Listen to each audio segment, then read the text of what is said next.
What up, everybody? Welcome back, and we are glad to back. We're glad to back. Yeah, we're glad to be back. Yes. All right, this is your host Q. and I'm Flo, and we want to just get right into it. Give you a little breakdown so you know what to expect with this particular podcast episode.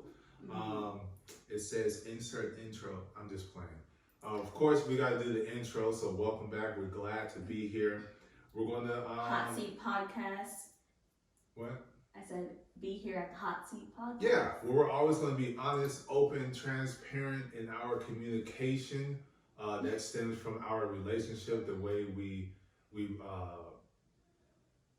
operate our family, I guess. That's acceptable. Okay. And how we want to live our life, because we think that brings the best out of relationships when you are constantly and consistently giving that, and you only are able to do so by creating that space of vulnerability. So honest, open, transparent, where we talk about marriage, talk about friendship, we talk about family, we talk about blended families. That is the main and the key, because that is what we are. And we want to bring a spotlight to that because, everyone has different situations and things that they have to deal with. But we have a little additional, it's called the domino effect. You can't just do one thing without thinking of all of the other things, of course. So yeah, that's what this podcast is about.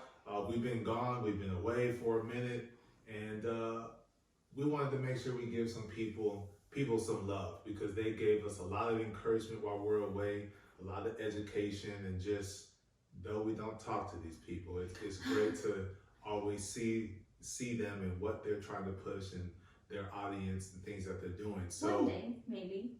In the future. Well, yeah. One day they'll be sitting here, because a lot of these people are married, they have families too.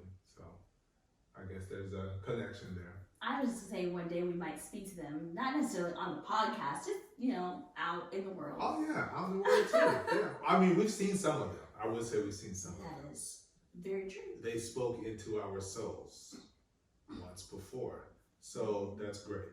But much love to the recently retired Love Hour podcast. We loved it. It was awesome. To I Am Athlete came out of the pandemic. The pivot, that's perfect, because that is literally what you do in life. An obstacle comes right before you. You got to pivot. You got to change the direction. More to the story. I like it because there's always more to the story. Yes. So the stories that they tell are quite awesome. Is this going to cause an argument? It's great. Bringing up different types of topics and answering that question. That's awesome. Then there's this crazy world called the internet, and damn it, internet's scary. So DIYS. They bring pretty unique topics based on the crazy things that are happening in the internet, superstitions and things of that nature. Keon is a comedian. I don't want to mess up his last name. Patrick Cloud, the new Let Us Tell It podcast. Each and every one of them have been inspiration and motivation for us, because it is a constant example of being consistent, and understanding that you can't play podcast. You can't play it. Just like you can't play boxing, because then you might have your booty in the air, as Shannon Crowder has said on the Pivot podcast, one of the hosts there. So yeah, you can't play it. You got to step in there and understand it, because you don't know who's going to be watching, who's going to be listening, who's going to gravitate what it is that you're saying, and clamor for more of what you have to say. And what's your outlook or opinion or philosophy on this, that, and the other. And so that's one of the things that we learned, because there was slight discouragement, like, dang, when we kind of, we got a little messy, when it got a little hot, that's when the views go up. But we're trying to, have a regular old episode, regular topic, family, or whatever the topic may be. We only get like 5 views. So I it's don't just think like, it's ever been messy, but oh, hey, okay. Well, look at the numbers, you can tell. I think we've some been very people was honest and truthful. Some people was like, "Oh, this is juicy." So, so it got way more views, and it got talked about. We got text messages about it and everything else. So, yes. So I think it got a little messy, so people listened and tuned in. But regardless, it's not just about looking at what your eyes see. You got to go beyond that, fully understanding podcasts, the formats, the platforms that you can be on. And so that's a big shout out to Here's the Thing. They always shed a little light, little business knowledge, and a little bit behind the closed doors of that particular world. And we were able to learn and be a part of Kev on Stage Masterclass, where he teaches even more so how to use social media to garner your brand and to reach as many people as you possibly can in your target audience, of course. Right. And so just wanted to give all those people the love and flowers. So if you ever see it or hear it, just know that Q FLO over here, we appreciate it, and we love the content. Keep moving, keep pushing, and it just motivates us to keep on going. Yes, as well as Chance, Tabitha, and Donna. Chance, The Tabitha rapper? Brown. No, I'm just playing. You're silly. He said in one of his songs, like, Chance, the rapper? Anyways. So yeah, of course, her as well, the superstar that she is, and all the beautiful things the family does. Mm-hmm. I mean, even the dog is a superstar, so you know, right. They just blessed on blessed. But yeah, so what we're gonna continuously do, relatively at the top of every episode, is give you a peek inside our blended family. Whether I tell a story, she tells a story, we both tell a story of what we're currently dealing with, something that I did, she did, blended family struggle, something the kids did that was silly, whatever the case may be. That's our Living with Q FLO segment. So that way you get where we're going with this. Share a story. There is always a story. So, one of the more recent stories is that of the towel and the pot. So, Why are you telling like it's a nursery rhyme? The towel and the pot. Because there are three The kids. cat in the hat. Yeah, there are 3 kids in this house, and there's a lot of Disney Channel and Bernstein Bears and Cat in the Hat going on. Okay, that's why. No, so what was it? This past weekend? Yeah, I don't know. I would say so. Somewhere around this past weekend, or like the end of last week or something, I made potato salad for my brother's our brother and soon-to-be sister-in-law's baby shower. And the pot that I used to boil the potatoes needed to be cleaned out. So our eldest was cleaning the dishes, and I was like, don't forget the big pot back there. Do that one last because it's got potatoes in it. Because they have a history of not turning their back and looking at the pots. Yeah, That as are long on the stove. if it's in front of them, they're fine. Anything behind them, I didn't see it. That's why you turn around. So I mentioned that, so she gets the pot, and with the towel that she's been using to clean everything else, that has been in the rinsing water, she uses that to clean out the pot after getting rid of the dishwater that has the soap in it. And so she's, cleaning about the pot, and I asked if she was just rinsing it out because it had food in it, and then she was going to clean it. She said yes. So I was like, okay, we're good. Then she finishes, puts water in the pot, swishes it around, pours it out, turns the water off, wrings out the towel, and I'm like, what are you doing? She says, I'm done. I said, but you said you're going to wash the pot after you rinse out the food, so why didn't you put more soap? Her answer was, there's soap on the towel. Again, this is the towel that washed all of the other dishes and was sitting on the side of the sink where the running water was to rinse the dishes off. So this towel doesn't really have a lot of soap in it. And it's the same towel she used to get the remnants of the potato out of the pot. Exactly. So it's, it's dirty towel, technically, I guess you could say. That still That has soap in it? doesn't really have a lot of soap in it. So I told her, no, you need to add soap and clean out the pot. I did that. There's soap in the towel. I have been going back and forth with these children about things like that, about how to clean, about putting things up, just, your normal regulatory stuff. Back and forth, with explanation. I think I've been doing very well. And I was at a point where it's like, you know what, I cannot do this anymore. For the health of this household, I cannot do this. So I went outside to get Flo so that he can explain to her why, one, I'm irritated, and two, she needs to do it the right way so we don't all get sick. So by the time we come back in, we see her again at the sink. She's got soapy water in the pot, finishes cleaning out the pot, rinses it. So Flo asks her, did you do that because Mommy Q was right? She said, no, I did it because I didn't want Mommy Q to be mad. So we're like, you don't understand how you were wrong. Like, you using this towel that no longer really has a tiny sliver, like there's one soap bubble on this towel. You don't understand how that towel can't clean this whole big pot and you have to add more dish soap? No, I don't understand. So then, as Flo was talking to her, I explained the fact that a lot of times they're washing dishes, they're letting the water run in the dishwasher, or dishwashing liquid, like the soapy water.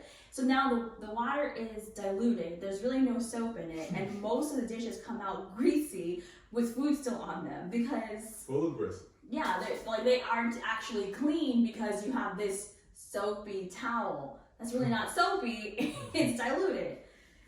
And she's like, no, I don't understand how she doesn't understand that if you have something that has soap on it and you put it under the water, the soap goes away, because that's what they do when they rinse out the dishes. So it just makes sense that they'd be able to connect the dots with the towel. No.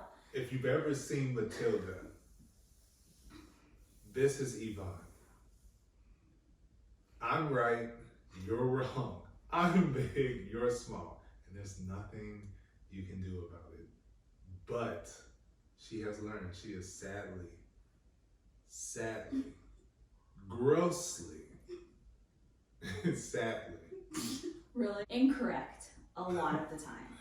So at that point, she had a not actual understanding. Standing 10 toes down. Yeah, still had a bit of an attitude about it. So I was like, you know what? Fine.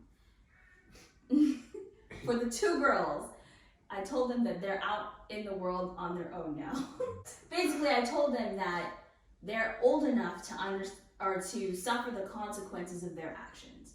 So if I tell you not to do something and you've decided to do what you wanted to do, which is usually an inappropriate action or a non-beneficial one, which is why I'm telling you what to do, then whatever happens after you've done what it is you want to do, you have to live with that. So I told them, like, if you decide to stay up late and you wake up late and you fall asleep at school, for instance, it's happened, then that is the consequence of your action. You hit your head at school, you get embarrassed because everybody saw that you fell asleep, but you're the person who decided to stay up late. Using your head as a drumstick. Exactly. So I just told them, I was like, you know what, you guys are, like, there's no more testing me. I don't like being tested, so I'm done with that. The only one who's still gonna be testing me is the 6-year-old. Now part of that is because he's seeing the two older girls do it, but he's also still learning, so he's gonna challenge so he can get the information. And I understand that, and I'm okay with that. Not much longer though. He's 6. Right, that's what I'm saying. He's the only one who should be doing it. Yeah, he's got a couple months left. He's got a couple years left. They're 11. He's got a couple of years, or more than a couple of years. I'm just, again, it makes no sense. It just makes no sense. So that was was the craziness. Yeah, she eventually got it. Should have told me. But then the story gets better because it just seemed like within the next 30 minutes something else crazy happened, and there's the story of the pen and the bug. So early morning, before you gotta go to school, the kids know what they're supposed to do, right? There's dishes in the sink from last night. You wake up in the morning and you wash those dishes, but before you come downstairs, you're just about ready to go. You did all the things that you need to do. You done brush your teeth, you done put lotion on, and then sometimes put lotion on again because someone don't like to do their ankles or their knees. And so you go do that again, you come down, and then we come down. And so during all of that, they had a bit of fun with the pen and the bug. So Yvonne thought it was, cool to go ahead and take a picture of the scorpion that she deemed as poisonous. And so she takes her picture with her phone. She goes upstairs, obviously, because the phone ain't already downstairs. So she goes back upstairs past the poisonous scorpion, and then comes back down past the poisonous scorpion again, and then takes a picture of it. Close picture. And then sets the phone on the couch, and then proceeds to have a collective, group conversation, like a class project, on how we're going to remove and get rid of this bug. And so their overall consensus is between the 11-year-old, and the 6-year-old, which you would think will put them around the age of 38 if they all put their minds together. And they decided as a 38-year-old and adult to go ahead and get the frying pan and to kill the bug with it. And then you then get the bug and put it in the trash, and then put the frying pan back on the stove.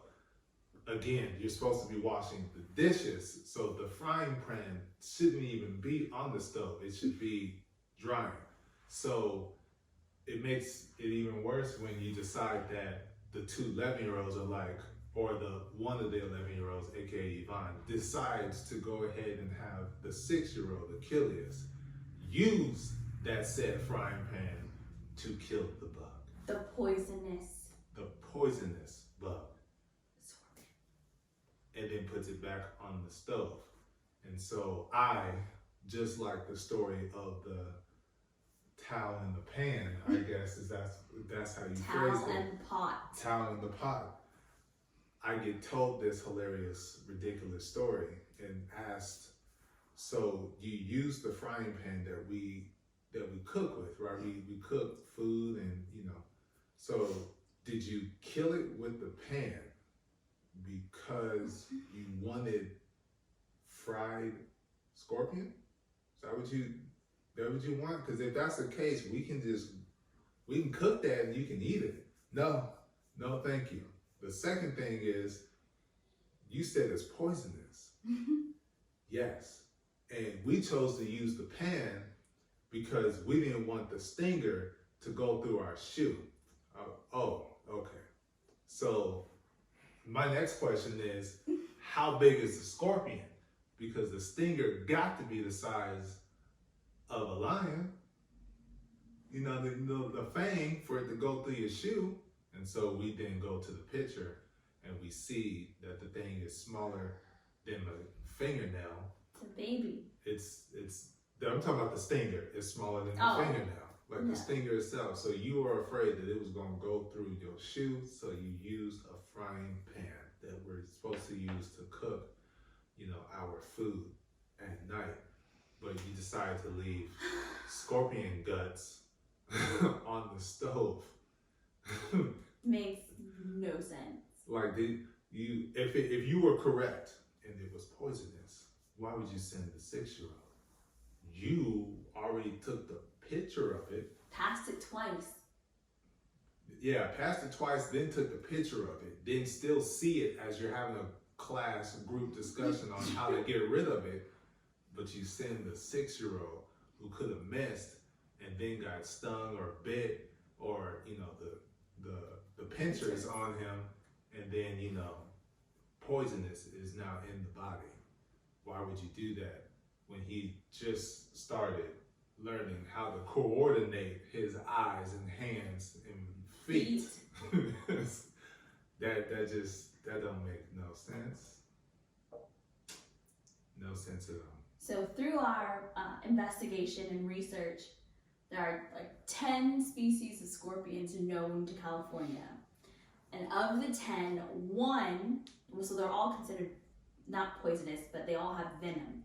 One, the venom is life-threatening. Potent enough. Yeah, it's life-threatening. That is not the one that lives out here. It's too hot for it to be out here. The ones that are out here have the venom potency of like a bee sting. So your biggest possible reaction would be an allergic reaction.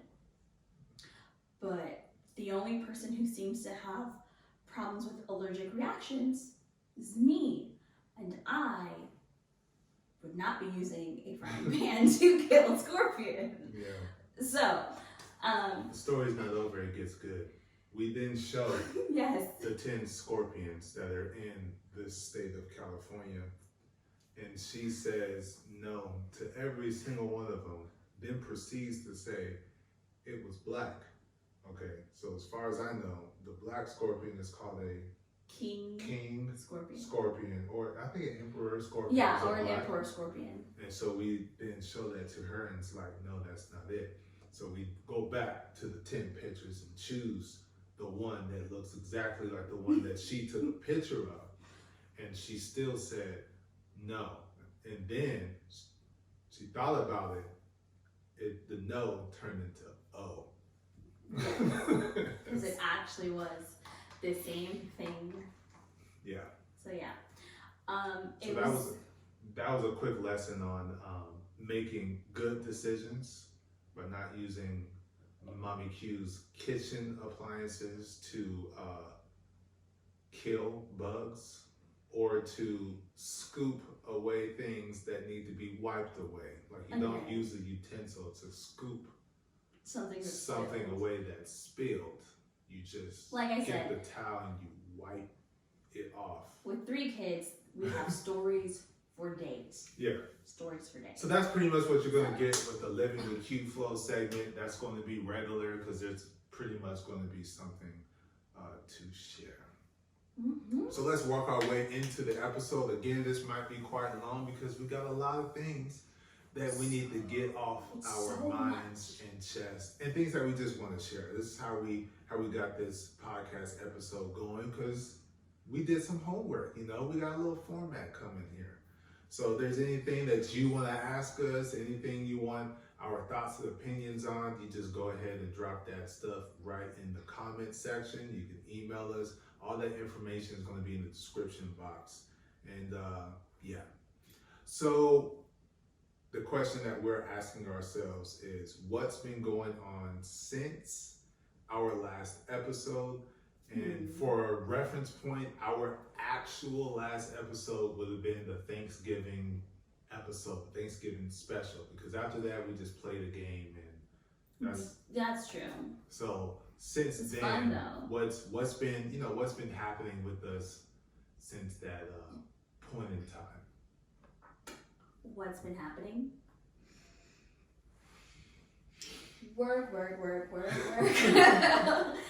Pretty much. I mean, at least on my end, it's work. And I go to sleep and I go to work. And then I go to sleep, I come home and work. And then I go to sleep and go to work. So it's just work. Just pretty much. I mean, that's really life. As far as the things I have to do don't really change a lot. I mean, the place that I go to for my job might change, but what I'm doing is pretty much the same thing. Yeah. 3 nights a week, just a different location, maybe a different patient, but it's nursing is still nursing. Yeah. So yeah, nursing is nursing. For us, I mean, for me, which technically is us, you know, but not really. Yeah, not when it comes to your job. It is not us. No, for me, it's a lot of relaxation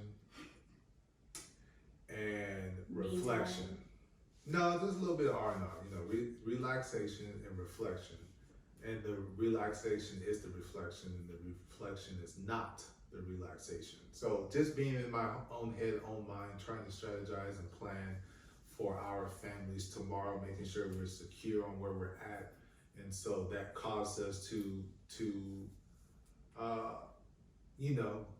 transition.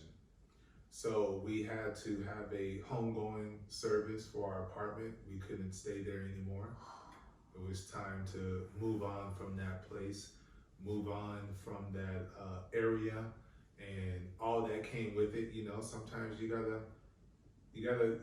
sometimes you need a restart. Basically, you need to, turn that book closed. It's time to begin to write a new one, because you gotta put away some things. What? I take issue with. I was going to say turn the page. Turn that book closed. Because I was going to say turn the page. So you should have just said turn the page and close the book. That's true. But turn that book closed is just. It's open and just. But it's so odd to turn say. It. Like, although it's technically what you're doing. Because when you're done reading it, you turn it to close. And then you put it away and you pick up another book. And then when you open it, it's just white pages and you have your pen and you can write your story. Again. In the physicality, you do turn a book closed. You just don't say that you do. I know, but leave me alone. I lost my words in the midst of speaking. So we had to, for the family's sake, for a little bit of my little mental health there, a lot of things had to change. So opportunity presents itself. Big man upstairs, I appreciate you. And so that puts us in a better position to do what it is that I'm called to do, but yet also provide for the family. And so that calls us to stay with family. We have to deal with that. We have to deal with transitioning the kids to a brand new school. Not something I would say that I necessarily wanted to do, because I do want them to have a different type of childhood experience when it comes to their educational matriculation, because that also comes with stability, consistency, and the opportunity to learn how to bond with and to continue to grow that bond with individuals, classmates, teachers, and things of that nature. So with us, the blended family, transition after transition, it's one school, it's another school, then another school, then a summer school, and then another school. It's a lot of moving parts, and that's not something we necessarily wanted. So fortunately, they had to go through that, but at the same time, they learned how to adjust and adapt in different types of situations with different types of people in different types of areas. So that is the positive thing in that. Then getting Achilles, into school, so that was like difficult. That was difficult. He got half a kindergarten year, and then the first grade year is now. So which he's enjoying. Yes, and the good thing is we did our very, very best to plan ahead and make sure he's prepared for a grade he's not entering into. And so that's kind of what we do on the educational side. You think you're going to kindergarten, but you're ready for first grade. You thought first grade, but you're ready for second grade. So that's pretty much, we want to have them a grade ahead. It is what we shoot for. So we've been going through that, and then we didn't get to enjoy one of our vehicles for the entire summer, just about. So we had to deal with that. That was last year. Exactly. We haven't recorded since last year, I think. Yeah, so we would have told them about it. Although we did have another season. Yes, we did have another season at the beginning of this year, a season at the beginning of this year where I'm saying last year we even had a little hiatus. I'm talking about the car. What? So last summer the car was out of commission. Yeah, for the whole summer. Yeah. Well, not the whole summer, but the majority of the summer. At the beginning of this year, something else had happened and we had to put the car back in the shop and it was gone for another, extended period of time. It's ridiculous. So we've been going through a lot. Personally, individually, togetherly. That's not a word, but personally is individually. That is true.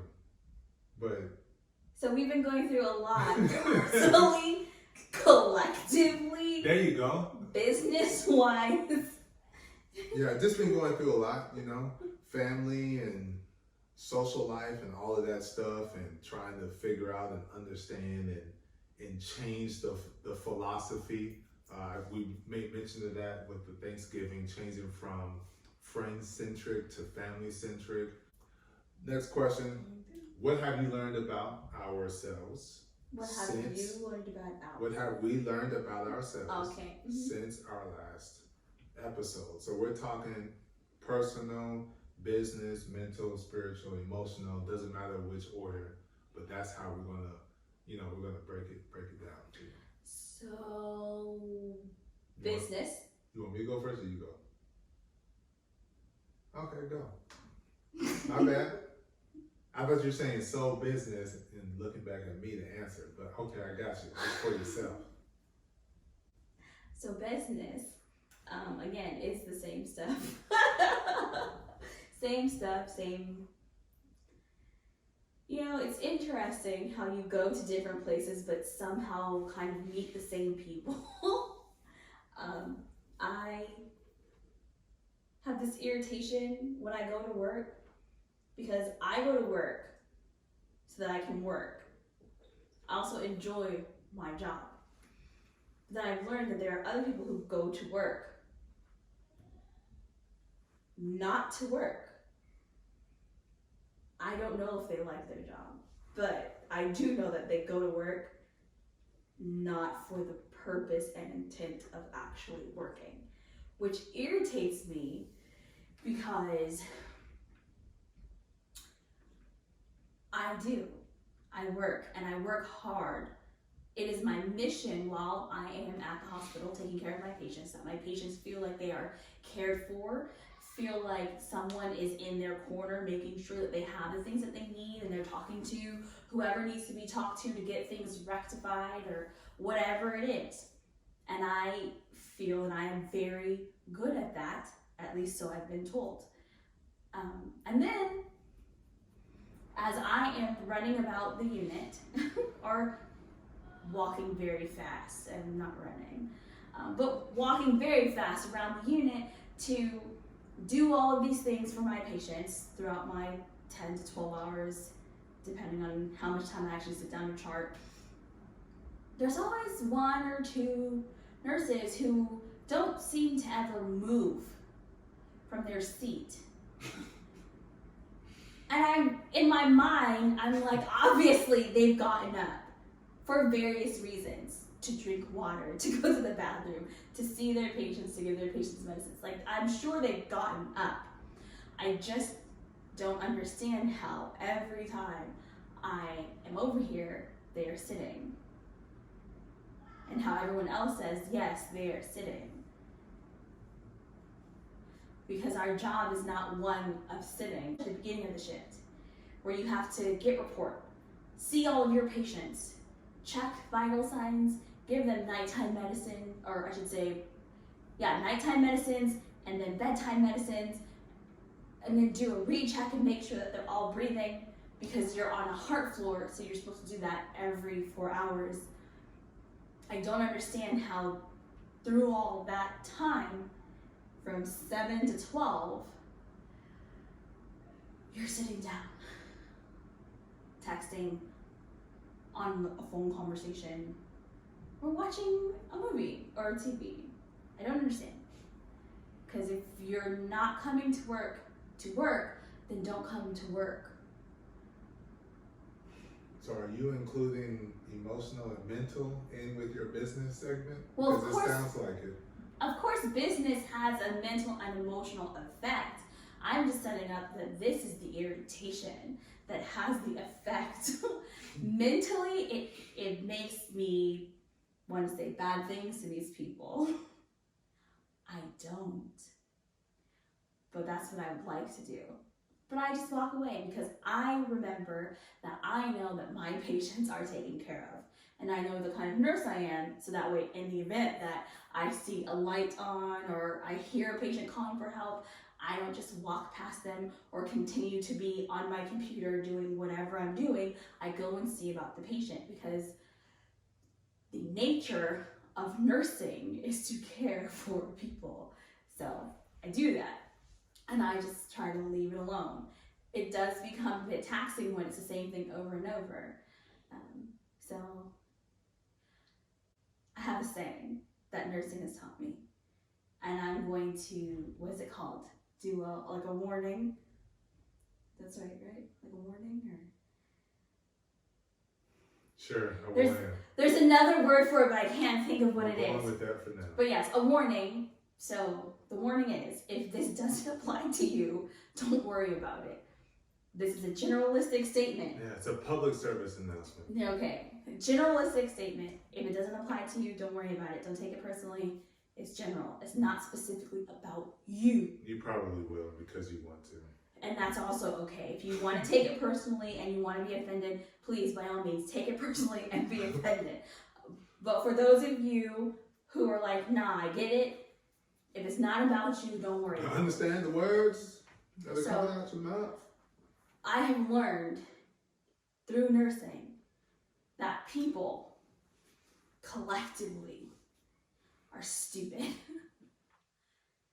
And having that knowledge has allowed me to let a lot of those types of things just roll off. Because when I see said nurses sitting there, not attending to the patients in their vicinity or their own patients, and someone's halfway falling out of bed or screaming, crying out, I just remind myself that people collectively are stupid. These people tend to have a mentality that has been cultivated in the area that makes no sense for the job that you've decided to do. Your job is to care for other people. Other people. Anyone who is not you is other people.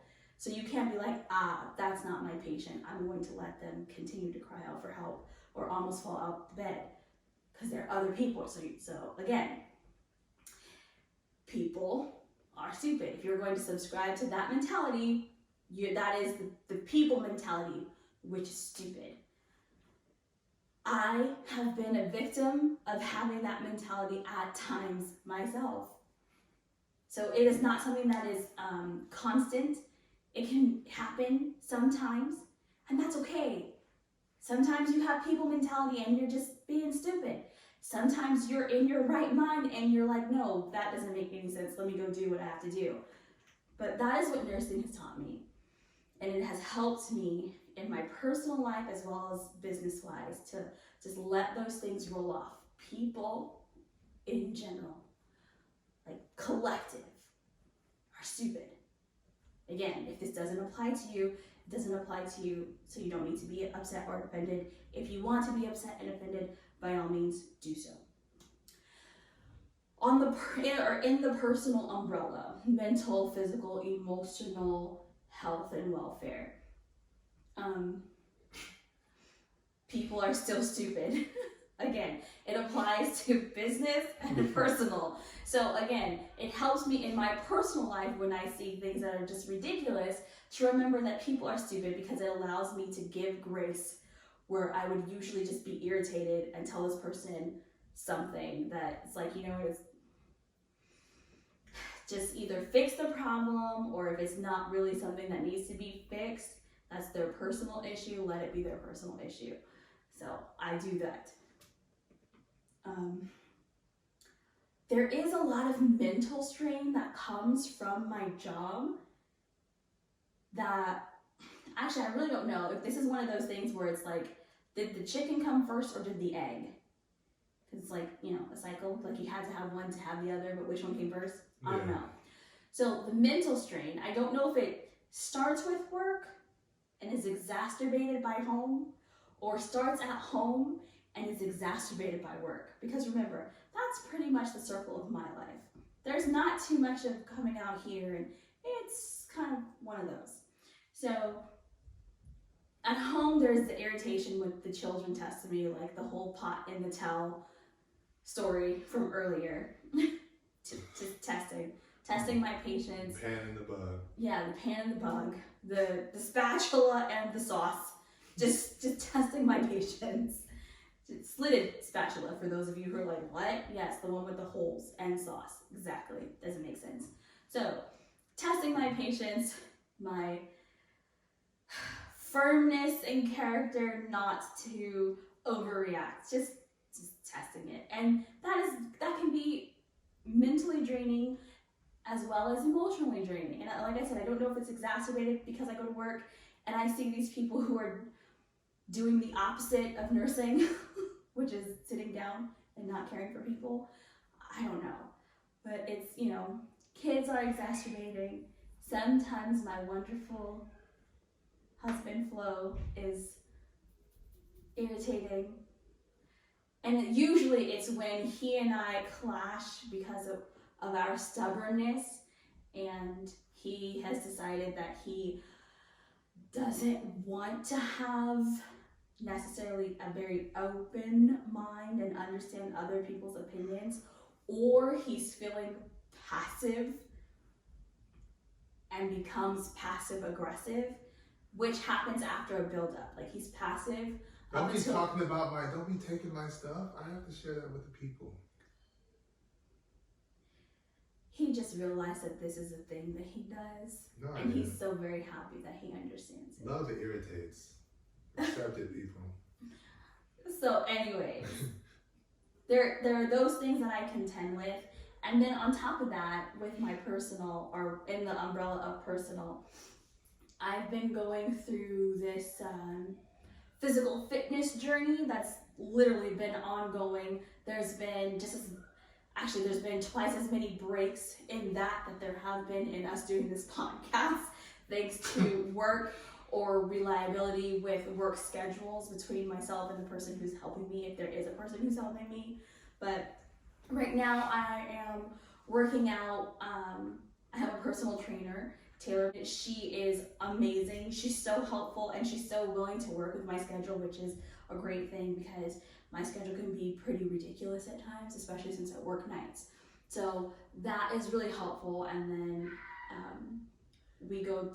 I meet her at a gym, because I don't know if any of you guys remember from beforehand, but I usually would do workouts at home because I didn't really like the smell of gyms. Yeah, and the panini, the panini was out there in the world, so you had to be inside.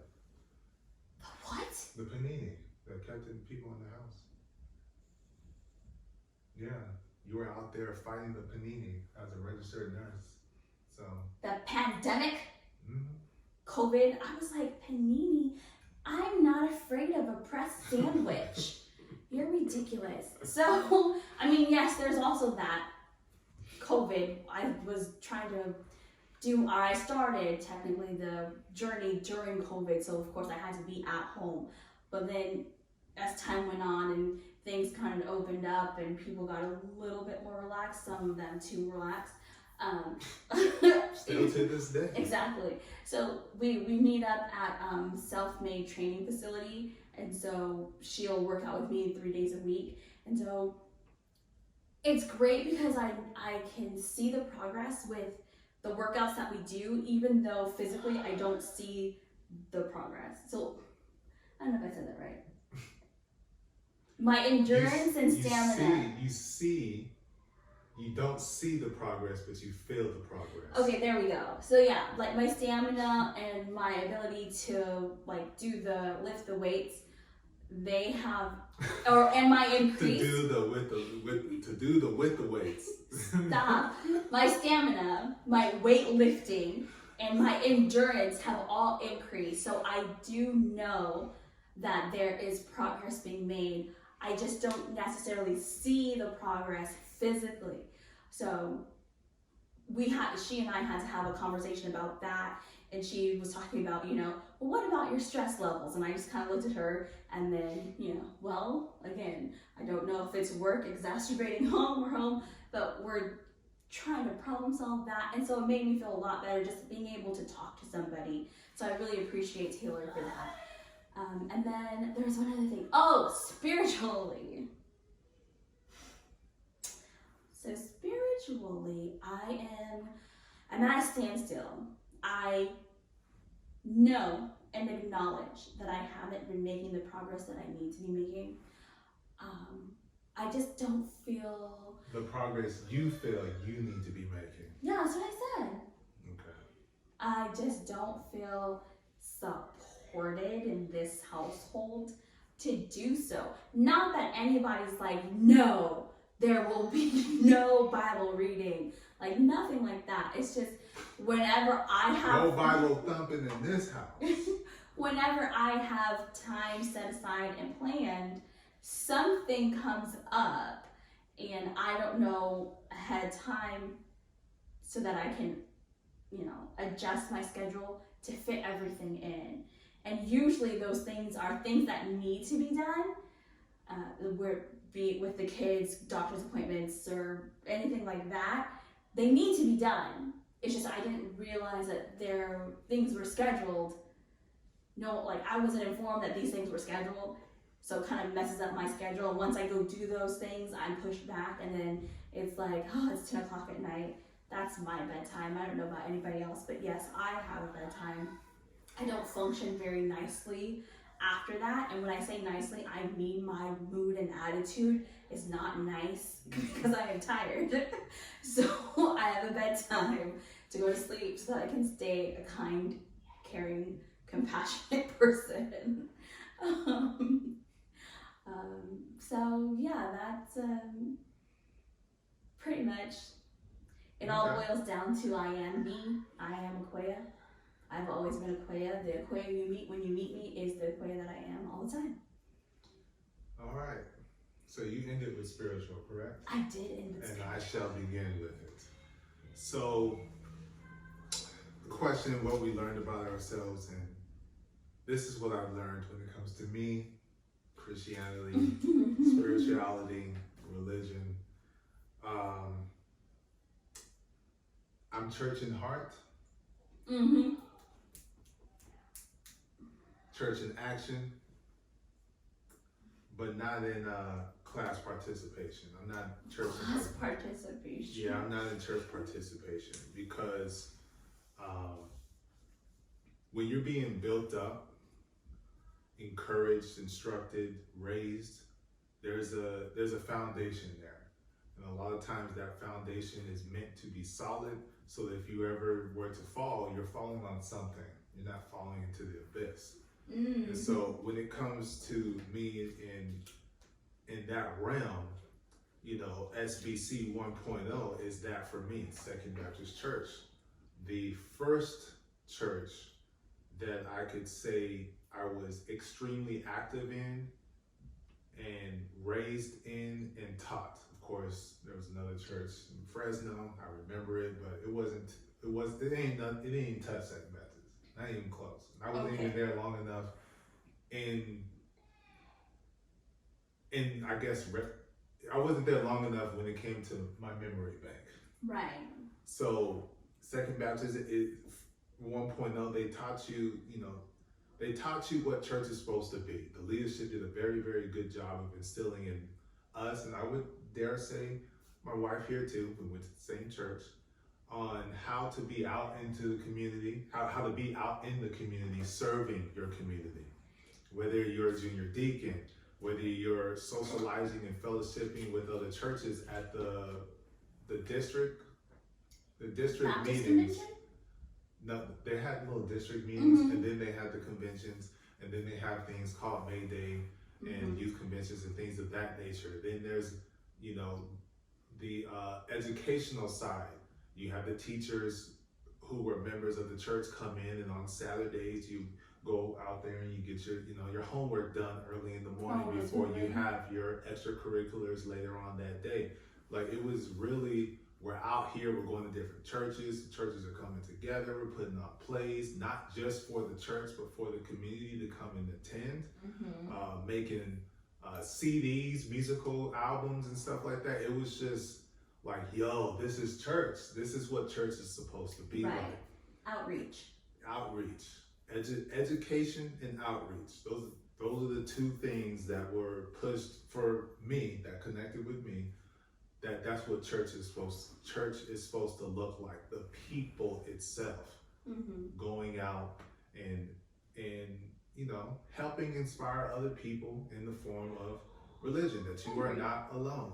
There are other like-minded individuals out there that are going to, emphasis on the like-minded, going to be there to support you and help you and make sure you're steered in the right direction. So that's Second Baptist 1.0. Now, as you grow, you get older, and you start to grow within the church, and the pastor always says, you discover your talent, you go out in the vineyard and work, and you go out in that particular field and be of assistance to your church to further advance the church's mission, which is to go out and create disciples. Right. In my particular case, it was, the financial side. That's something that I'm good at. I believe that's what God called me to do, because the first thing I thought was all for me was taken away. So, basketball. I thought it was, basketball. It was gonna happen. My game style, I thought it was there, but it wasn't. So, luckily enough, God puts you in that position to where you're still following His plan, because you don't know what it is. But for you, it's the realization that, I'm good at something else. And so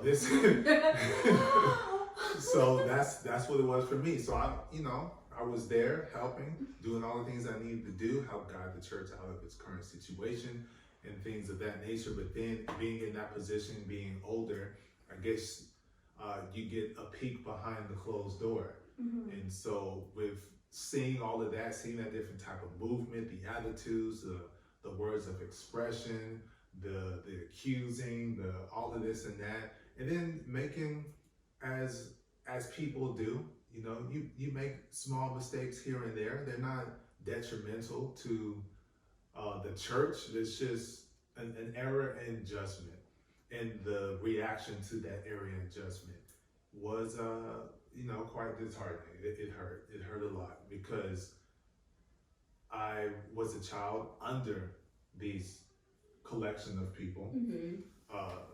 Dare I say, some of them are family members. And now it's just like, instead of us building ladders, you throwing rocks, and they hit me. You're throwing them at me. The one that you helped mature into this situation. I give Second Baptist and my parents and my family, that entire community, the credit for the position I'm in today. They helped mold, because without them, when I went out into the world and was in that forest and it was burning all around me and I didn't know what to do, I fell on solid foundation that they helped facilitate, that they helped build. So it's just like, dang, y'all, Jesus. So that stung and that hurt, and you got to keep moving on. You got to keep moving forward. Right. So that's exactly what had to happen. Keep moving on. Keep moving forward. And so, so for me, we're gonna be hot. It's hot seat. We're gonna be honest, open, transparent in this communication. So for me, Second Baptist 1.0. It might be 0.5, might be 0.25 to me,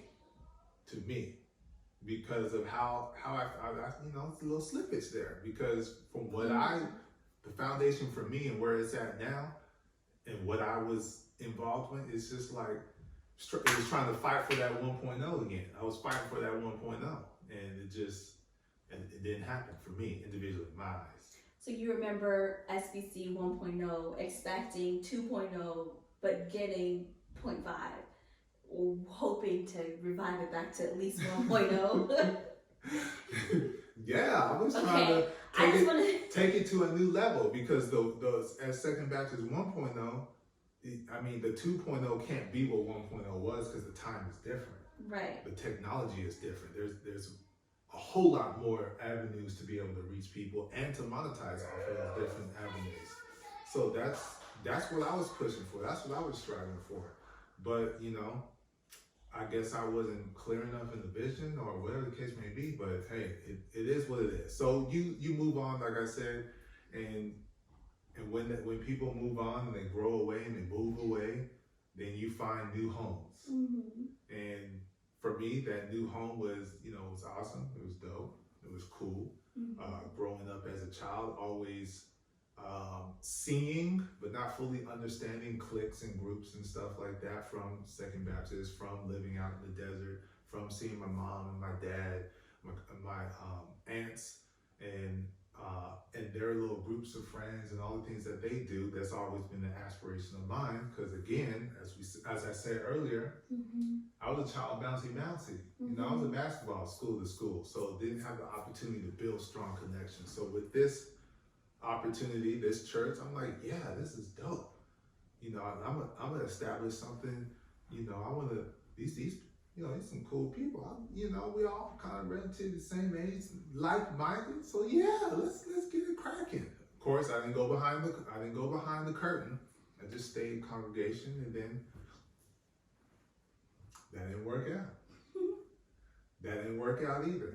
The expectation of being Christ-like for me is completely different from other people. Me, because of my life and my experiences and the things that I've decided to do, because God gave us free will, so it's my choice. And the consequences of that action lend me different types of levels of grace and compassion, probably more than other people, because they don't know that. They've never experienced that. They have no idea. They can't even fathom it. So how could they? How would they? And so for me, that's me knowing and understanding that. I've always tried to extend that out to other people, because what I see right before me is what you want me to see, but there's something that's behind it that's causing you to present this way. And so that's what I'm trying to get to fully understand an individual. So that way we are honest, open, and transparent when we communicate with each other. Because when that happens, there can be no misunderstanding. There can be no, oh, I kind of think he's like this, or this is that. And I'm like, no. So understanding, seeing all that is kind of like got burnt again a little bit. And then it backtracks back to the hometown. It's just like, these are supposed to be, my people. I thought it was my people. I thought we were cool and all that stuff, but then we're not. And then the reaction to certain situations didn't meet my personal expectation. If you're considering yourself to be a person of faith and you walk this way, that's that kind of hurts. So that kind of sets up our next episode when it comes to me personally and making sure your APR is right. I get more into that when we have that discussion and be even more transparent and honest. But yeah, that's something that I've learned, that your APR has to be right. What you put out, it's got to be at least near the same. Otherwise, it's going to be unbalanced, and the relationship will, it'll ultimately deteriorate. So that's my spiritual, that's my personal, emotional. I'm passive, until I pop off, because I push things on there, because to me, at the end of the day, you chopping the strawberries this way is not that big of a deal. It really isn't. It's not, but when you chop the strawberries this way, you put the bananas in this way, you fold the clothes this way, you do the towels this way, you said X, Y, and Z, you didn't know this person and that they did this for some sport that you're not necessarily familiar with, all adds up to now I'm upset. So great example, is understanding that I gotta accept who I am even more so. Because if I'm able to do that, then that means I can verbally express that to avoid me snapping or popping off. Prime example, I have a little trauma in my past when it comes to dog ownership. So that trauma has lended me to when we get a dog, which we do. Which we did? We do have a dog. Yeah, you said when we get a dog, which we did.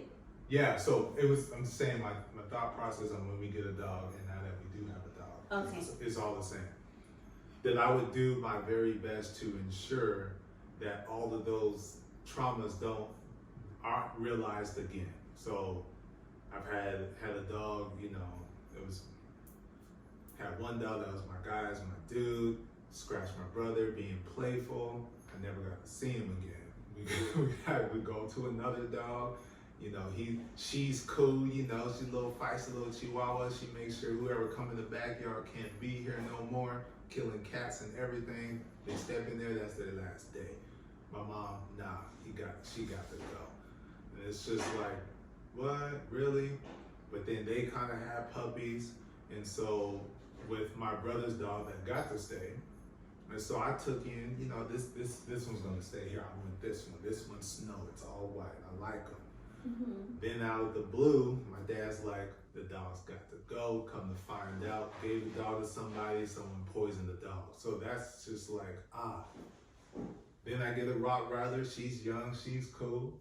She's learned she in the house because, she was young. She was young, can't be in the house. My dad, it's time for her to be out. I'm like, nah, because our parents gave us a dog book. So all the species and how to raise them, how the personalities, all that. Nah, she ain't ready. Put her outside, it's time to go. She digs a hole, dies of depression. Come home, got to see my dog dead. That hurts. Get another dog named Flip. Training him, get a little scared, got a little nervous. I guess the dog did, opened the door, ran out, come back out the next day. I see the dog ran over right there in the middle of the street by a car. So it's just like the trauma. So it's like, I want to make sure, the dog is good. And so he got in trouble. We have him probably eating his bed right now. Once again, it's going to irritate me.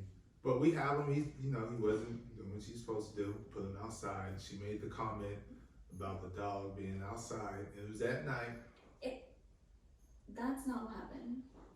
Yes, the dog was outside, because I put him outside in the thing. And what did you say? Which one? Are you talking? Zeus. Okay, that's not when I made that comment. Yes, it was. No, it wasn't. I made that comment because he was outside. And you were not going outside. He was out there in basically isolation. He was in his room, outside, cool air. But it wasn't cool air. It was at night. Yeah. And you brought up the comment about the dog dying. About Zeus dying. Because of the isolation. And He's a puppy attached to you, and you're like, separate. Yes, because you wasn't listening. Go out there and learn. Because you want to be inside. I know you do. Of course he did. So she made that comment and I didn't respond very well. So he got mad at me and I got mad at him for getting mad at me. Yeah, it likens to Married at First Sight. Oh. Ben decides that he's gonna confide in another fellow man named Justin. Justin. Mm-hmm. Yeah, and tells everything that, Justin tells everything he's dealing with. Ben tells everything that he's dealing with, sharing all the information that they learned and giving advice on how to handle the situation, how to continue to maneuver and get to that 8 weeks, saying yes to each other, all of that.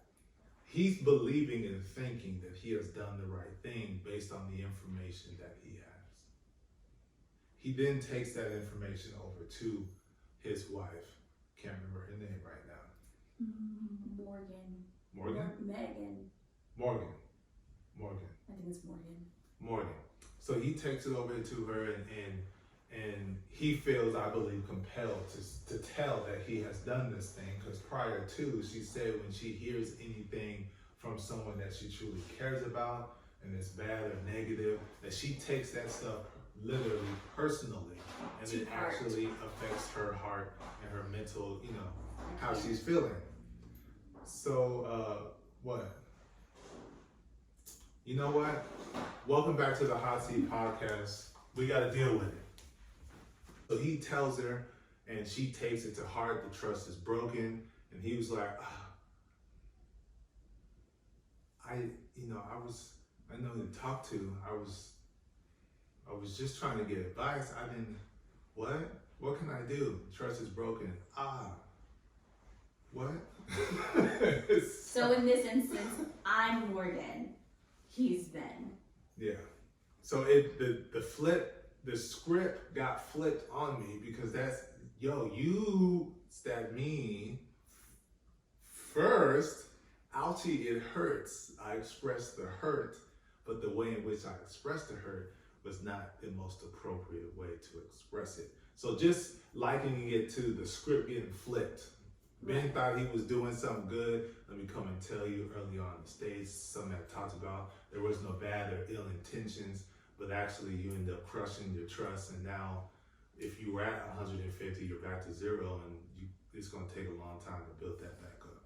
Mm-hmm. So just likening to that if the script got flipped on me. And so that helped me, start to understand a little bit more that I have to accept that I am a more emotional person than I've ever acknowledged, I should say. Okay. So I be crying, remember the Titans, left side, strong side, like this. I just be crying. I be connecting. So yeah. So me accepting that more, leaning towards appropriately expressing the emotions so there isn't a passive aggressive response. Slightly out the blue, probably not, because she says she know me well enough, and that slightly irritates her because she already know, but I don't want to say. Yeah. So I'm fine. It's okay. No, it's not. What is it? Nothing. I'm fine. No, you're not. Why are you upset? I'm not. It's okay. We're good. It's cool. Yeah. And so when it comes to mental, dealing with the friend-centric mentality, philosophy, and going to the family-centric one, these are the things that helped me solidify that transition. That even though some people may be attacking you in a certain way and believing you see yourself this way when in actuality you don't, these are the quotes that literally stuck with me from watching different movies that kind of, got me emotional just a little bit. Because you have the expectation, you want to see that, realized and actualized, and when it don't happen, it's kind of like, dang, I failed in a sense.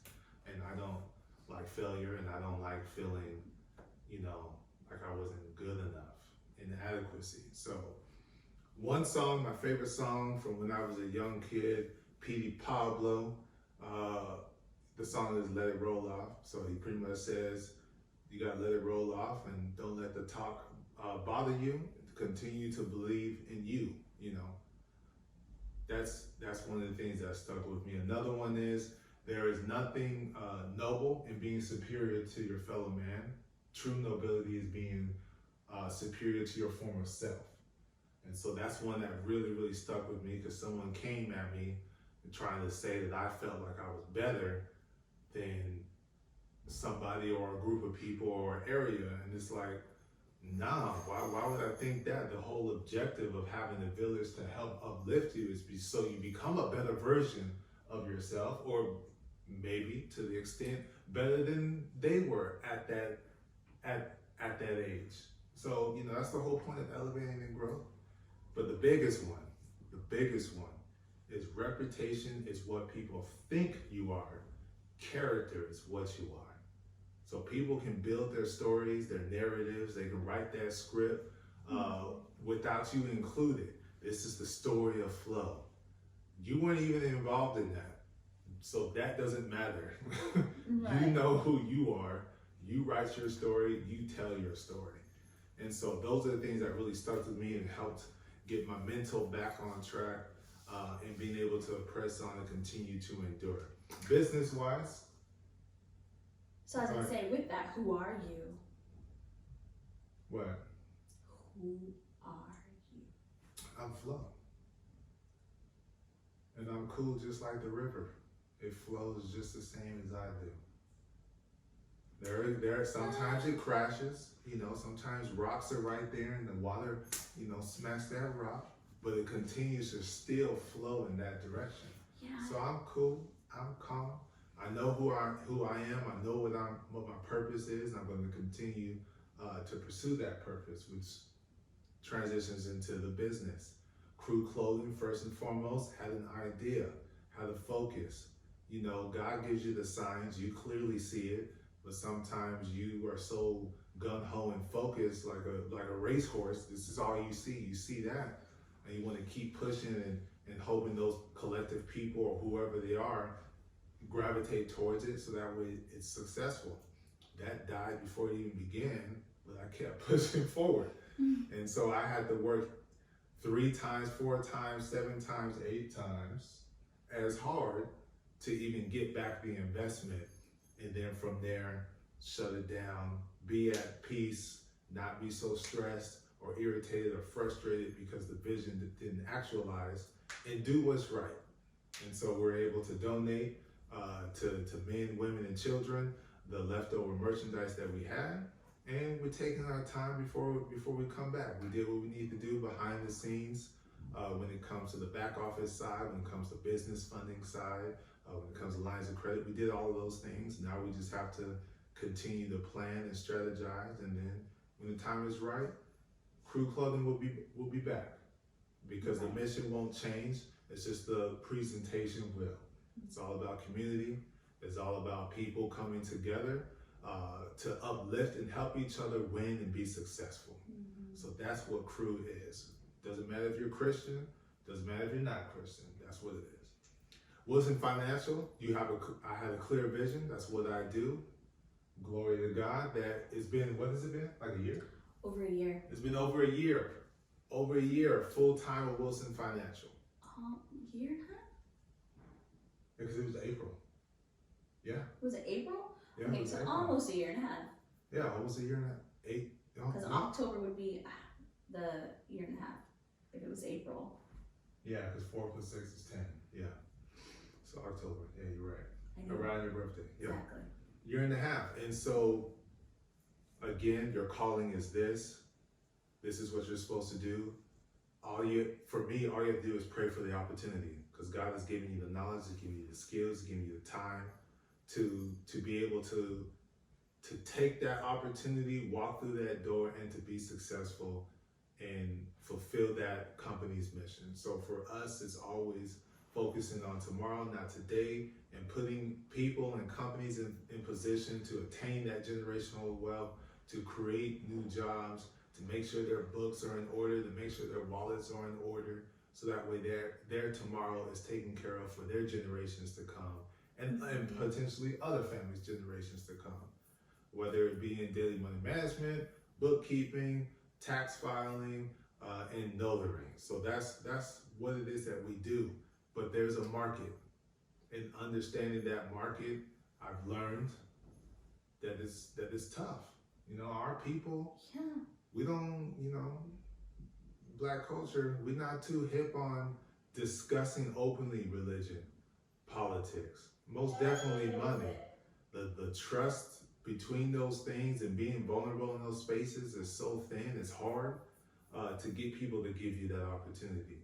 But understand that the mission is, I have to understand the mission is to help people.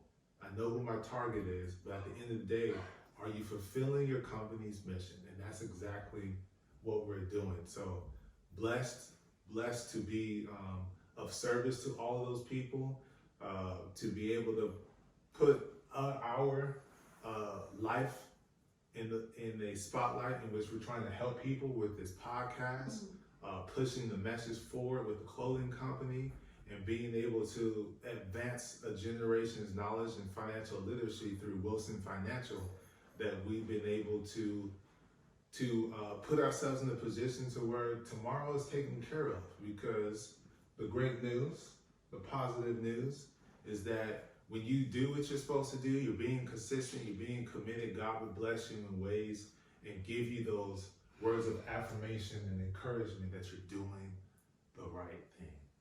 You're doing the right thing. Right. And I just want to. I said I wasn't going to do it, but I do want to do it. No. I do want to do it. No. And so, what we're going to share with you guys is that we are homeowners. That's not what I thought you were talking about. I said Linda's put us, generational wealth, transition, new chapter. We're homeowners. Yes, we are. And I'm okay with you saying that. I didn't say something else. No. That's the only thing I was going to say. We're homeowners. Okay, we are homeowners. We are homeowners. We are. For me, I thought this would have happened when I was 20 because, I was going to be a big baller. This should have happened 11 years ago. For her, I would probably say, what? Double time. 7 years ago? 7 years ago? 7 years late for you wanting to buy a house in accordance to your plan? Well, I wanted to buy a house as soon as I left my grandparents' house, but I knew that wasn't really happening until I was 19. So. Oh, okay. Yeah. Well, I guess you're thinking, the same time frame as me then. So I was thinking probably like by the time I was 25. Oh, okay. So. Well, then that's about 7 years late. Is But it? hey, when you put your mind to it 7 years. and you focus in, no matter what it is, how big the obstacle may be, you can actually achieve it. You just have to be disciplined and you have to be consistent in the decisions that you make. Discipline. Yes. I'm emphasizing that. And so, it hurts, but it takes a season of being broke in order for you to be wealthy. When it comes to people like us, because we have to make that consistent sacrifice of not keeping up with whoever the Joneses is. Forget the Joneses, keep up with your wallet. I've never tried to keep up with the Joneses. Y'all don't even know who they are. They talking about Jerry Jones, the owner of the Dallas Cowboys? Because, his age alone should tell you it takes time. Yeah. He's closer to 90. Like, there's no way you think you're going to be able to keep up with him. You 30-something. Stop it. Well, some people are able to, and they're younger than that. Well, but the background is different. So, like I said, with us, it takes a season of being broke to accumulate what's necessary to make sure that you're in a position to attain and retain and pass on generational wealth. That part. So it took us a minute, buckle down. We have been doing it individually, and then we're able to do it jointly, and being able to make it actually happen. So that's pretty much the focal point of this topic. First love, then home ownership is the title of this episode, because you got to know that what's love got to do with it? Everything. Everything when it comes to home buying. And that's one thing that we started strategizing and planning for and looking at before we even began to search is what is it that we like. We kind of already got the little intro, because a lot of people say the biggest test of relationships or marriages is home purchasing and the temperature of said residence. Because some person are hot-blooded, some people cold-blooded, and then you gotta find that good balance. Medium. You gotta find the medium. And the same thing when it comes to purchasing. So with us following suit with these three things that you want to focus on when you're transitioning to home ownership is the budget. You gotta make sure the money's right. So if you say you want a 5-bedroom, 5-bath, depending on where you at, the money might not be right. It might not fit with the budget, because a lot of times you're transitioning from renting to a mortgage. So those are the things that you want to focus on. It's the budget. Make sure the budget's right. The next thing is. Do you want to give me a hint? Starts with an L. Location. Yes. The next thing is the location. Yes. When you're out there searching, you make sure you send your wife your location, or you have your location on, and focus on that communication. So that way there's no hesitation on anything, because Apple almost got me beat up. Yeah. The awkward silence for a moment. Hey, It's not my fault. Over here chilling, you know. I'm behind Debriefing. like 1 or 2 houses down. Yeah, I'm just debriefing for the day. Where are you? Get that phone call, audio phone call. Where you at? In the shower. You don't hear it? No, I didn't say that. But yeah, I was in the shower. Turn the FaceTime on. For what? I even sent it to him so he could see. I am not making this up. I am not being paranoid. Apple is telling me that you're at this person's house and I know our address and that is not it. Yeah, I promise you, I'm in the shower. Whose shower? Like, whose showers? Where is shower? Why is shower?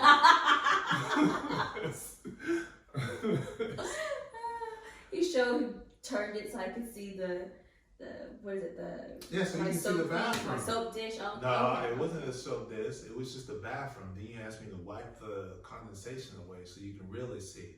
Point it towards the toilet. What?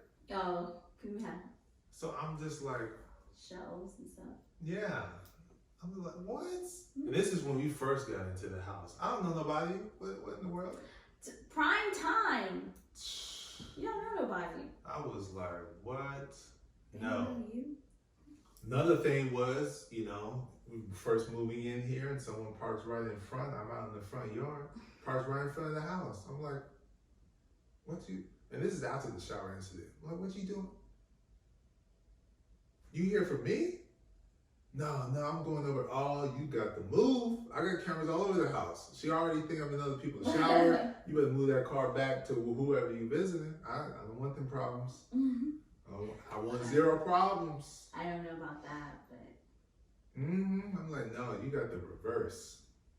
Reverse. Go backwards. Get out of here. But Return to go. the location is very important. You want to make sure that you take into consideration distance from family, from shopping, groceries, especially if you have children. Yeah. Groceries. Yeah. Distance from Church. church. If you're a church goer. Because I'm not. I'm spiritual now, y'all. Anyways, what was the other one?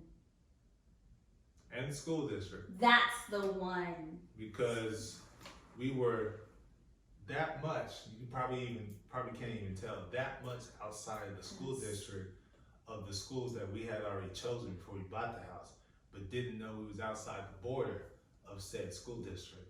And so, gotta make sure you pay attention to that, understand those lines, because then that adds extra steps that could be a nuisance, especially depending on when you purchase the home.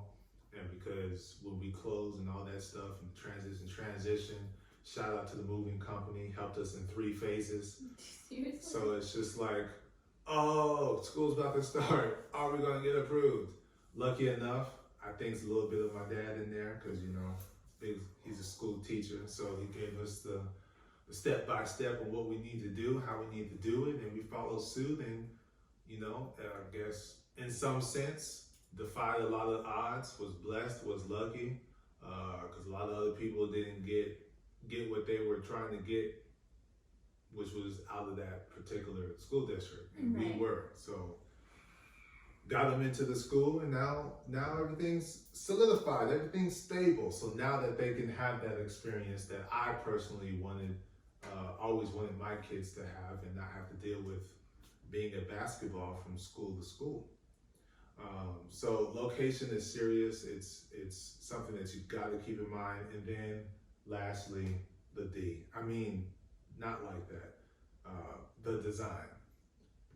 Whether you're going for condo, whether you're going for a townhome, whether you're going for a single family home. And for us, it's a single family home, which is completely different than the other 2 I mentioned, because there's landscaping that's involved. And there's, depending on, so I highly suggest HOA communities, because they will make sure the community is looking up to par or above par. And that is very, very good for the appraisal value of your home. And as you're making those payments, the equity that you're able to get. And so there's CC&Rs, there's rules and regulations that you gotta follow, there's things you gotta vote on, there's timing on how you have to and when You do stuff. There's a lot of things you can do, but you got to ask for permission. So that's how I see it. It's not like a no, you can't do that. You just got to ask for permission, and you get those things taken care of. So yes, the design, modern, traditional, contemporary, technologically, modern, contemporary, all of that different stuff is. I don't think there's technological. I don't know. Green. Smart home? Is that what you're Savvy. Smart home? Yeah, smart home. Mm-hmm. So yeah, all of those things have to be a honest, open, transparent discussion before you go out, because you don't want to go out there and looking for her houses, and then we're looking at my houses, and now they're two different houses, and we're arguing. Yeah, you gotta find a house that has most of what both of you guys want.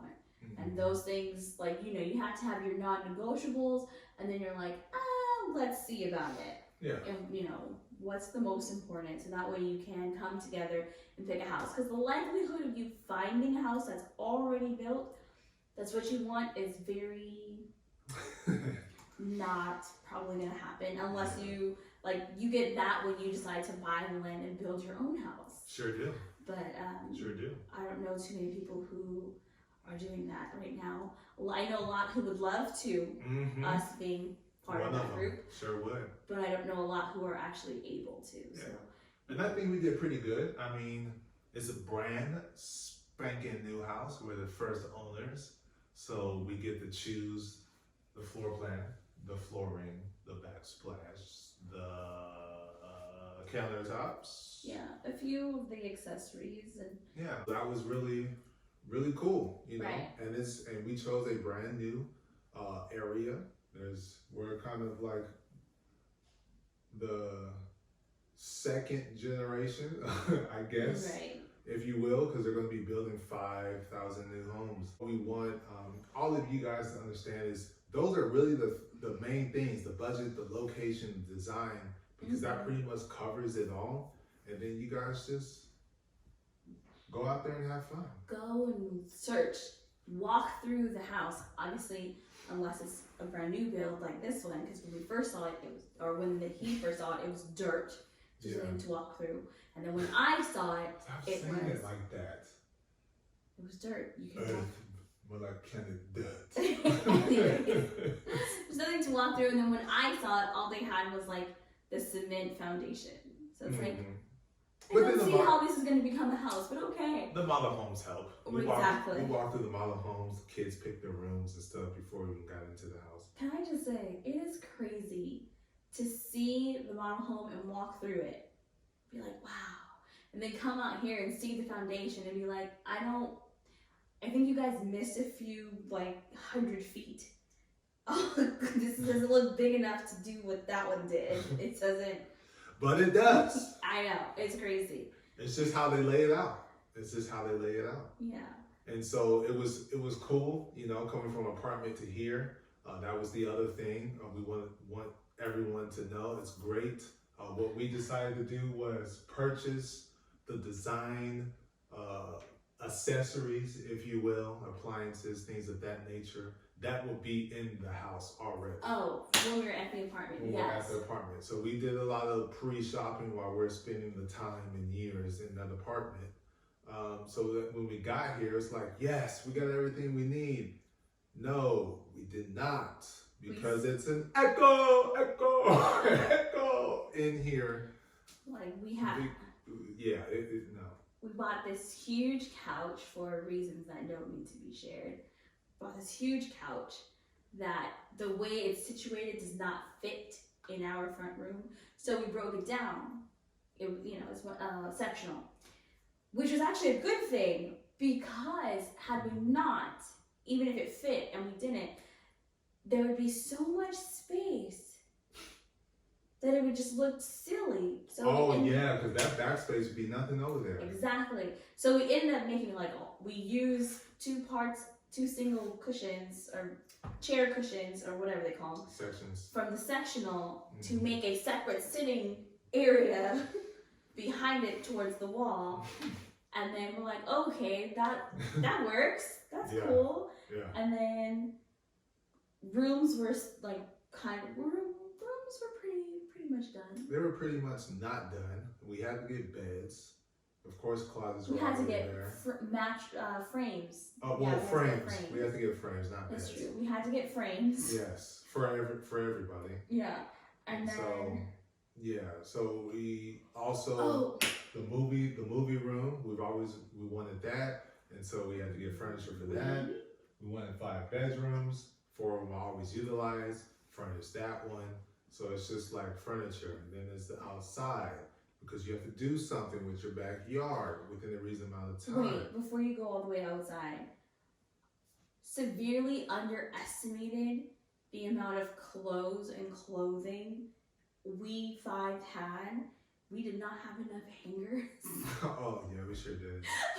We had to buy like 300 hangers. Yeah, so on top of, because things are folded and packed up here and packed up there, and it's like unpacking all these things. Like, where did you get this? Who bought this for you? You've never had this before. I've never seen this. It was just ridiculous. And I don't want dressers. So that means more things have to get hung. I do not like dressers. It's ridiculous. At all.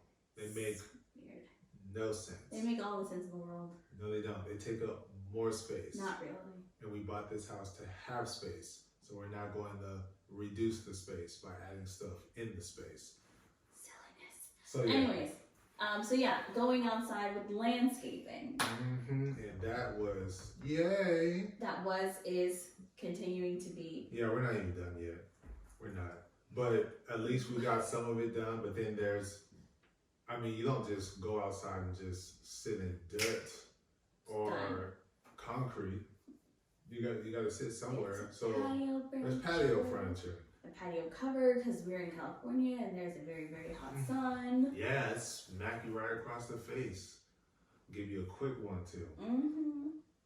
And that's before you finish taking your first breath. Jeez. At like 9 o'clock in the morning. It's hot.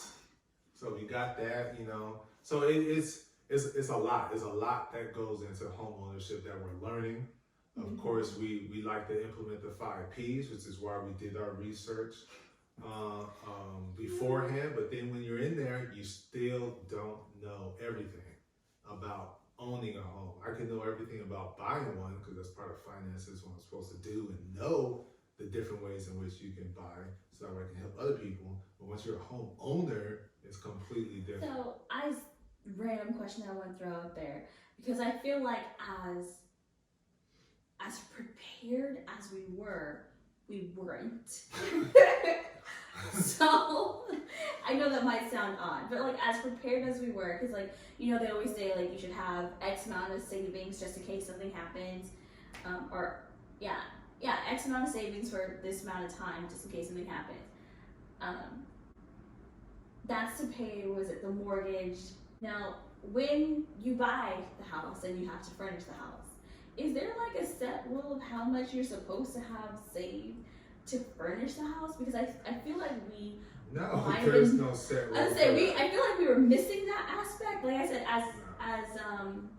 as prepared as we were like, we have all the furniture that we need, and then we got here and we're like, shoot. Which is dumb that we continue to look past that as we're going through homes, looking at the homes and stuff. Like we knew, we would have to get something for the office and the guest bedroom. Right. But then we're talking about the patio furniture, the movie room, is the loft, the movie theater area that we call is separate from the living room, so that requires different type of furniture. And it's just like, it requires furniture, period. And it's just like, oh my goodness. So it's just like, it's a lot more. And then we wanted over 3,000 square feet, so we got that. That was so much space, so much fun, very much the cleaning. And that's irritating. And so, better that than everybody on top of everybody not for having space. For sure. Like, ugh. Yeah, These kids are growing. They're growing, and I'm in my room. Why am I smelling your gas? With all the doors closed. While you're in the bathroom and we're in the apartment. Are you talking about? Oh, so you're talking about the apartment? How is it seeping into the master? Like, I'm not even out there. Why? You're too close to me. Get out. Get away. Why are you here?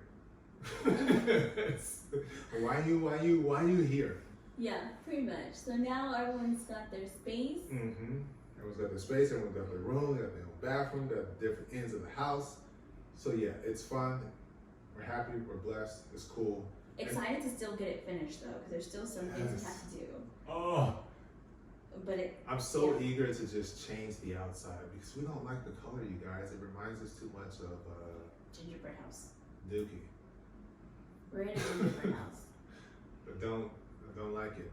I am tempted to see if I can take a piece off and eat it, or if I should put gumdrops on the outside.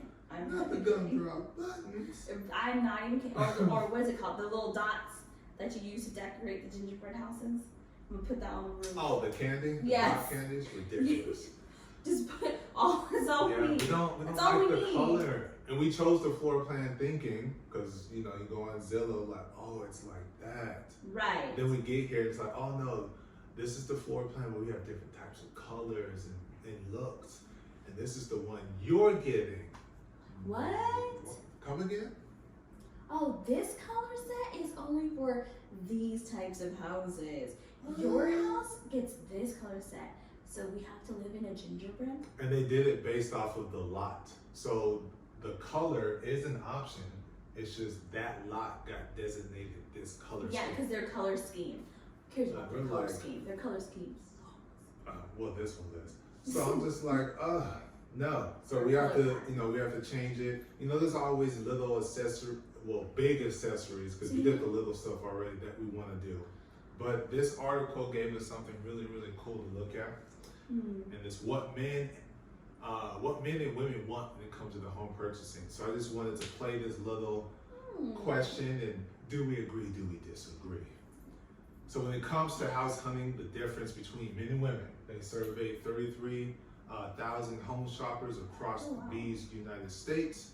And they say women tend to drive the decisions on home floor plans, the layout. Men are more so focused on the location. What do you say? Not exactly. What do you agree with? You were definitely focused on the location. I wouldn't say I was focused on the, design and layout. The floor plan? Yeah. And layout? Yeah, you're more so focused on square footage. Yes. Above 3,000 square feet. Actually have a backyard. Like in total, this is what we need. Yeah. But do you want that? I don't care. We need this much space in the house and this much space outside of the house. Yes. Fix it how you fix it. Which made it so much more difficult. Very much more difficult. How? I thought this was making it easy. It wasn't easy. We're in Paramount, California. We were in Paramount, California. Los Angeles. You're talking about over 3,000 square feet.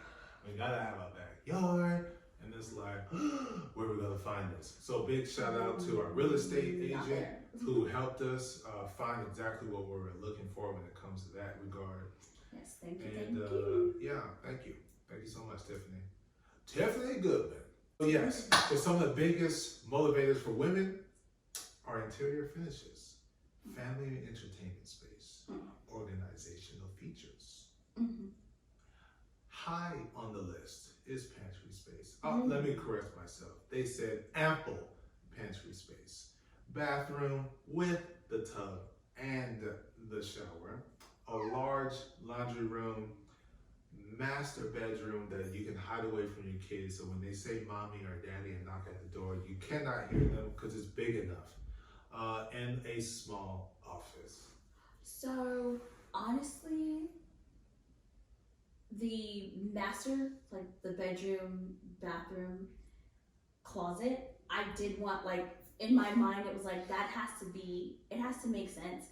I didn't necessarily need a shower with a separate tub, but as long as that bathroom space was adequate, because the one, of course, in the apartment was smaller, had that one just been a little bit bigger, so that it wasn't like boom boom boom, you had space to move, then even that size would have been fine. They had to have enough space for two people, right? And that would have been okay, which we have more, this is a dream that I would have never thought about. Pantry space, absolutely. Yeah, she basically wanted a walk-in closet pantry. First of all, let me clarify. My understanding of a pantry is something that you walk into. So like even at my grandma's, you know, what do you call it? The closets where it has like the sliding doors. Mm-hmm.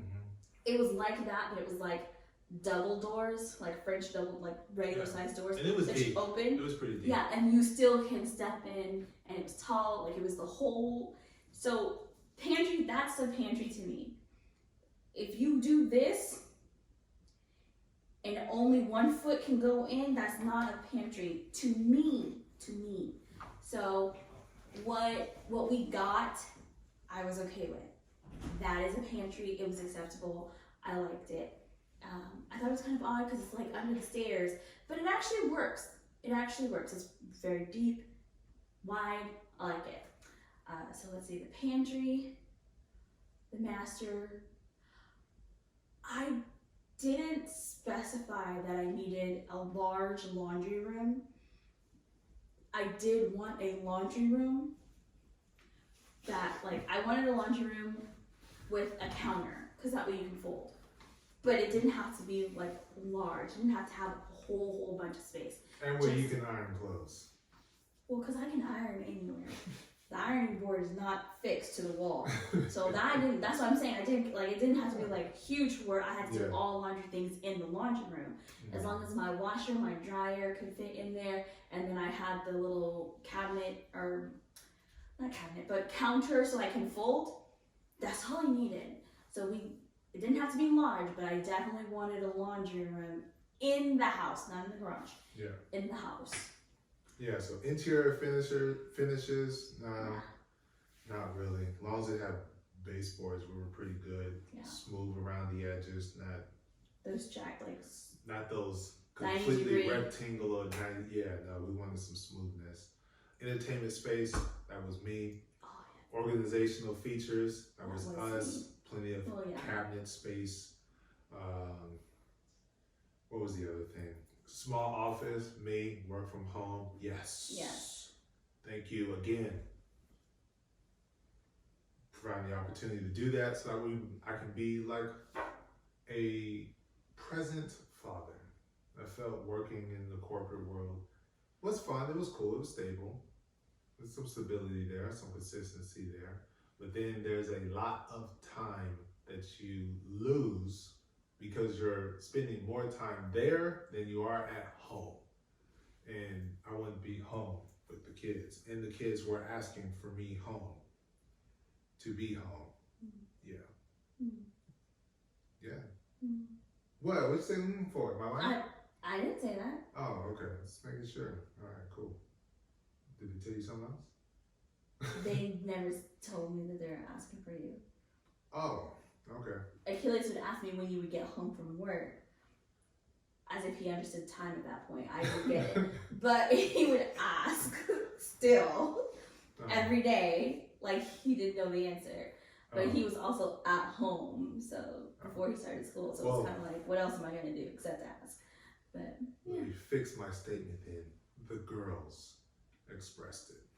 So for the men, home location, outdoor space, fitness are the big motivators. That is so true. Movie media room, you know it. 3-car garage, yes. Green technology, solar panels, yes. Because that will remove a utility bill. So is green technology kind of like the low water? I guess the low water, I guess low. Okay. I would consider that because you're not using as much water. Yeah, because I was all about low maintenance. Yeah, everything. All the things. Our thing is, no, our stove is gas. Yeah, our stove is gas, but everything else uses electricity. We have a Tesla, and so you have to charge that. So solar. We got solar. So that's what I wanted. That's what we got. More so pushed the backyard space. I pushed and you accepted. You didn't fight me on it like, we don't really need, because I knew at some point they were going to get a 4-legged individual. Oh yeah, to be added Zeus. to the family. Zeus is my guy. And he was going to need space to stretch all 4 of his legs. And we will introduce you to Zeus eventually. You know, check us out on Facebook and Instagram. You'll see Zeus. Yeah, and I'm glad we really did agree and not fight on the land, on the backyard space. I'm tall, I need space regardless, but you wanted to make sure, because you're used to living on acres, that you had decent space. Yeah. And good thing we did, because now the kids want the swimming pool, they want the volleyball, they want the football, they want the soccer, they want the basketball, and so they just want everything. We gotta design the backyard in the way we can do all those things. Oh, I know. Did I say a pool? You already said a pool. Okay, yeah. You didn't say a trampoline. Oh, that's the other thing, a trampoline. So we gotta work those. Figure it out. The Fossery is premium kitchen appliances is what men want more than women. That's not true.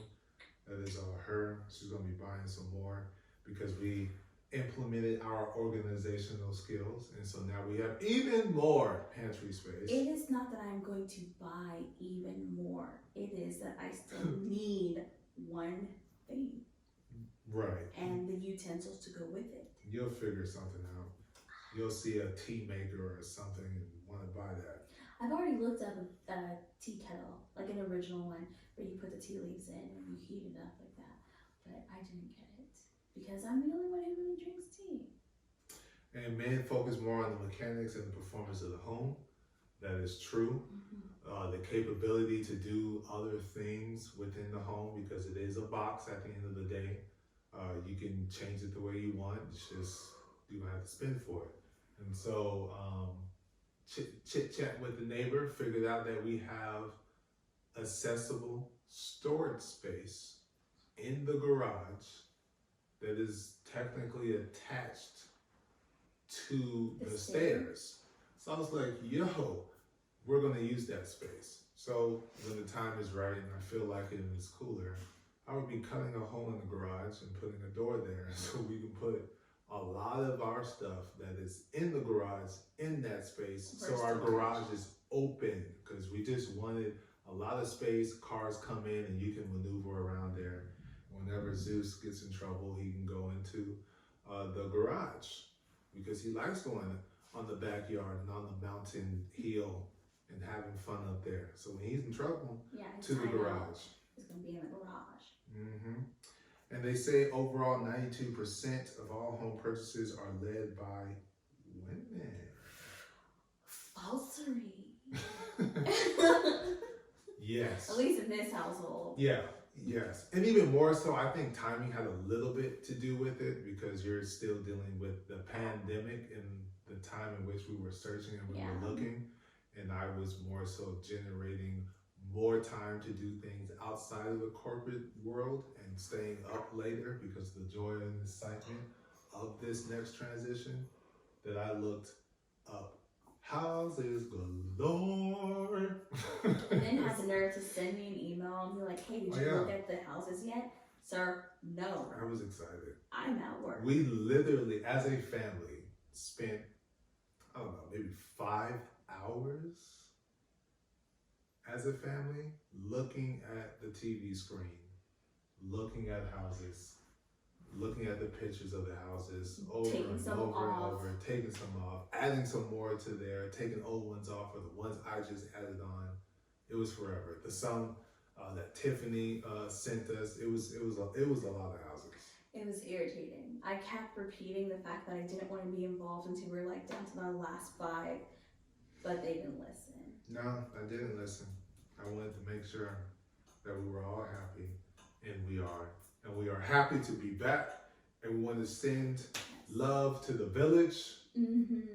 I mean, it's just a blessing. We appreciate the listeners. We appreciate the likes, the follows, the comments, the subscribers, the views. We've been gone for a little minute there, but even still, you guys are looking. You guys are watching, and you guys are subscribing. I mean, it's a small milestone for a lot of people, but it's a big one for us. We hit 100 subscribers today as we're recording, and we're looking forward to hitting that 1,000. And so make sure you hit the subscribe button.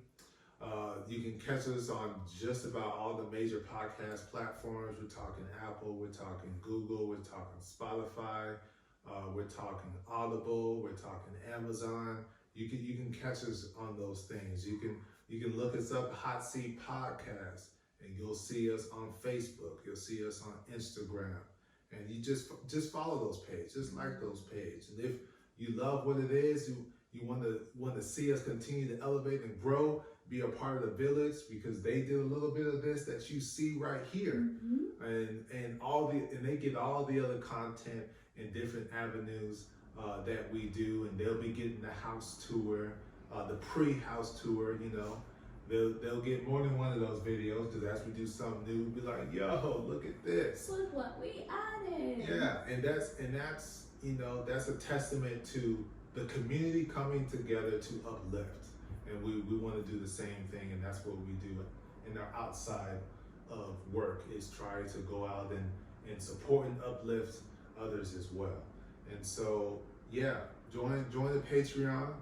Just got to search up Q FLO Studios. You can go as low as $3 a month. All that $3 pledge right there, that goes straight to the kids' college fund. We say college fund, but it could be business fund, you guys. It depends on where they at. They may not need the college, they may need a trade school. We don't know yet. But our eyes are open to whatever it is that they're going to pursue, and they'll have, within reason, they have a little change to go ahead and fulfill that calling that they have. But yeah, $30 all the way, $3 all the way up to $30. Of course, 3 is kind of our number, so it's going to be incorporated in there.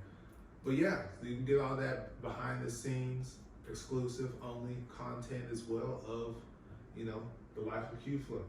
So thank you guys for joining. This is a very, very long episode. We know, we already told you, we wanted to release and everything. So put it all out there. Yeah, put it all out there. But no, moving forward, it's going to be about an hour or less, unless we have a guest and the conversation gets good. See ya.